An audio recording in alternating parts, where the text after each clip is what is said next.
David Permut, you produced a movie that's a real dangerous entry in a way in this Emmy Derby ahead, and that is you're tackling a pretty controversial issue. Tell us the setup of the story of Prayers for Bobby. Mm-hmm. Prayers for Bobby is the story about the Griffin family who lived in Walnut Creek, California, Northern California. Very close-knit, very loving family. They had 4 kids, and it's a story about the younger boy, their younger son, who came out to his parents being gay. And it's the story of the mother, out of love, trying to change her son's sexuality through the church. And she was so zealous is a good word. Zealous is a better word, yes. Zealous about changing her son's sexuality that, in fact, she alienated her son to the extent where he jumped over a freeway overpass in 1983 and committed suicide. And the story, and the heart of the story, is really about Mary Griffin and her incredible transformation. It's a story about a mother who lost a son and felt she had her hand in his death, that she drove him to that freeway overpass the night he took his life.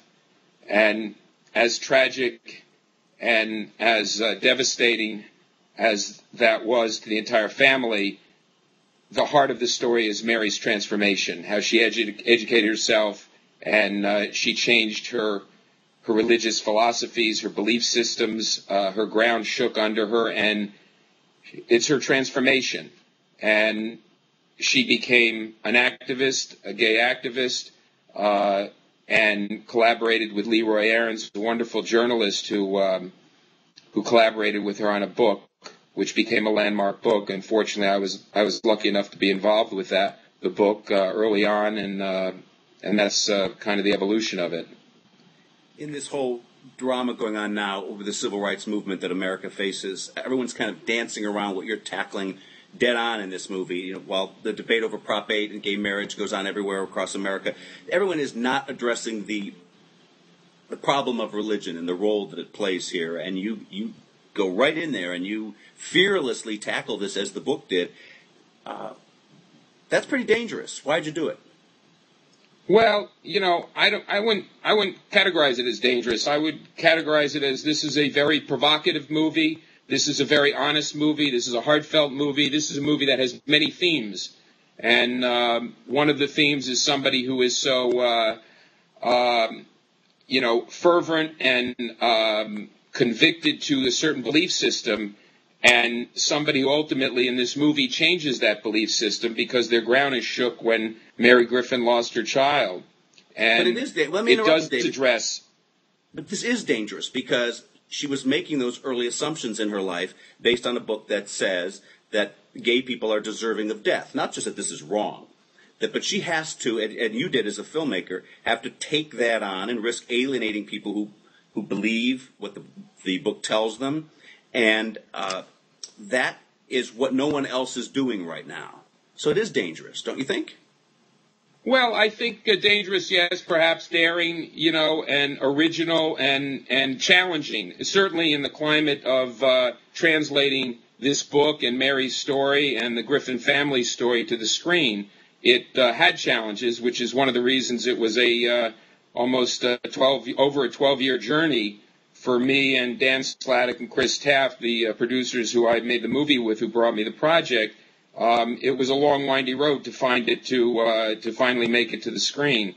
And I think because of those issues, because first of all, you're dealing with teen suicide, you're dealing with the gay issues, you're dealing certainly, as you said, with the religious aspects of this film. There are a lot of issues around this story that are sensitive, and I think Katie Ford, who adapted the book, was very conscientious of those issues and wanted to address them in an honest way and didn't want to skirt them. And I think that's what we successfully have done with this film now. And there's an irony here, isn't it, in how the story plays out, and that is this woman, in a way, finds a redemption, a salvation, a different form of religious faith, because she doesn't abandon her faith. She turns her back on this fundamentalist religious view that led to this tragedy, and in a way that's kind of points the way for other people who are struggling with this same drama on how they can deal with it.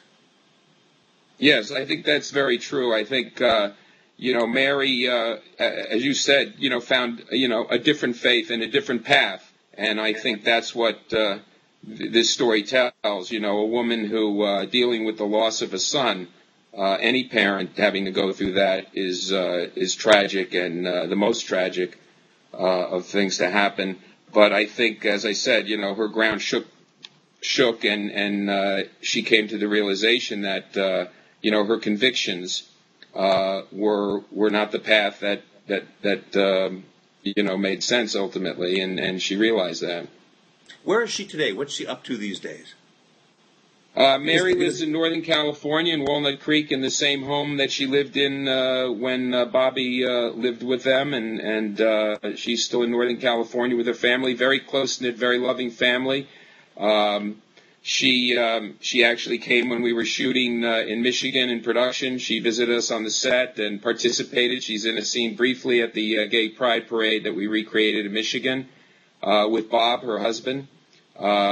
We showed her the film. Dan Sladek, my producing partner with Chris Taft, went up to Walnut Creek to show her the completed film after we locked the film, and we were all very anxious to know what she thought about it. And fortunately, Mary just embraced the film and loved the film. The whole family gathered around the television in the living room, and she has grandkids now with her other children, and they all sat around and watched the movie, and she really loved the film, and I can't even imagine what that experience was like. Let's get into Bobby's head for a second here. I think one of the peculiar things about his story is that he commits suicide after he leaves home. That it's not a story of a boy who is facing such opposition to his orientation at home that he takes this out, but he leaves. He moves to Portland. And still the ghosts of all this haunt him so much, it leads him to this end. And what's interesting, too, this was back in 1983. The world is a little different today. That may not have happened in a more tolerant world that we live in now. But why do you think it happened after he moved? Well, I think, Mary was consistent, even though geographically he moved away from home for that period of time. In the movie, as you know, Mary was sending him literature on AIDS, and so she was still very much in the mindset, even though the geography separated them, and he found a new life in a way when he moved to Portland. He still wasn't accepted the way he had wanted to be accepted, and I think so that still existed in his life. That didn't go away, and the big thing for Bobby was because it was such a close-knit, loving family, the acceptance of his mother and the family meant so much to him. That was at his very core. So even though the geography separated them, those issues still existed, and it ate away at him.